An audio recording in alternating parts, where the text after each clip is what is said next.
अर्धापूर तालुक्यातील नायब तहसीलदार राजेंद्र शिंदे संध्याकाळच्या टाइमला कामकाजाची गस्त घालत होते.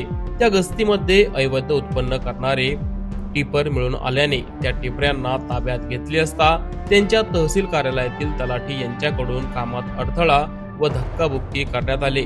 या पुढील प्रकरणात त्या वाहनांना हवे तहसील कार्यालयात येथे आणून लावण्यात आले.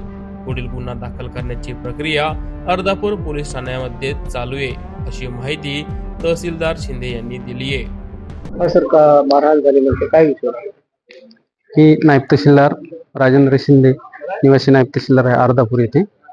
अवैध गौण खनिज वाहतुकीचं आमचं पथक होतं. रात्रीला गस्त घालत असताना ओजी पिंपळगाव येथे 4 गाड्या पकडल्या होत्या आम्ही, 3 हायवा आणि 1 टिप्पर. ते घेऊन येत असताना आमच्याच कार्यालयातील एक तलाठी आणि थोडं म्हणजे हे केलं, कामात अडथळा आणला होता शासकीय कामामध्ये आणि धक्काबुक्की केली. त्यानुसार ते पुढील गाड्या तहसील कार्यालयात जमा केलेल्या आहेत, गुन्हे दाखल केलेले आहेत त्यांच्यावर.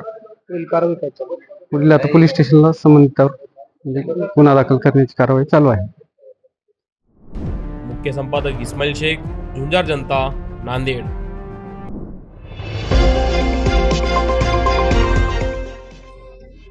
Junjar Janta News, not just talk but talk of Patla.